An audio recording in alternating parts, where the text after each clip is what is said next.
Hello, নমস্কার বন্ধুরা। আজ আমি নতুন রেসিপি করতে চলেছি মাছের ভাপা। কিছু ঘরোয়া মশলায় খুব সুন্দর দারুণ একটি রেসিপি মাছের ভাপা। যে সমস্ত উপকরণগুলি লাগে তার মধ্যে হলো পেঁয়াজ বাটা, টমেটো কুচি, সর্ষে বাটা, রসুন বাটা, আদা বাটা, কাঁচা লঙ্কা, আর লাগে কালো জিরে, হলুদ আর লঙ্কা গুঁড়ো আর কিছু কারি পাতা। এবার দেখুন খুব অল্প সময়ের মধ্যে একটি নতুন রেসিপি। এবার আমি গ্যাস জ্বালিয়ে নিলাম। গ্যাস জ্বালিয়ে তারপরে প্রেসার কুকারটি বসিয়ে দিলাম। তারপরে একটু তেল দিয়ে রেখেছিলাম আমি প্রথমে, তারপর আর একটু তেল দিয়ে দিলাম।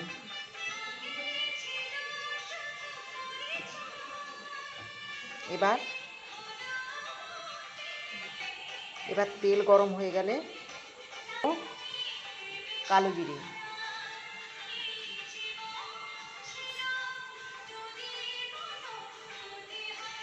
ও কারি পাতা,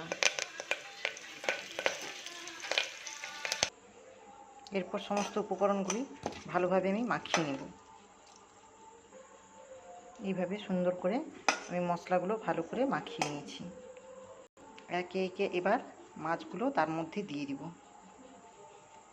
সমস্ত মাছগুলি ম্যারিনেট করে এইভাবে আমি প্রেসার কুকারে দিয়ে দিয়েছি। এরপর অল্প একটু জল দেব, প্রয়োজন মতো অল্প একটু জল দেব। উপরে একটু প্রয়োজন মতো সর্ষে তেল দিয়ে দিব। স্বাদ মতো একটু লবণ দিয়ে দিব।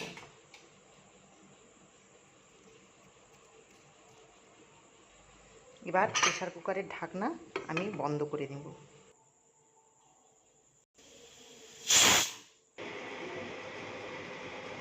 এটি হলো ফাইনাল লুক। গরম গরম ভাতের সঙ্গে মাছের ভাপা, দারুণ রেসিপি। একবার বাড়িতে অবশ্যই ট্রাই করবেন এবং এমন কেমন হয়েছে সবাই অবশ্যই লাইক, কমেন্ট এবং শেয়ার করবেন। নমস্কার।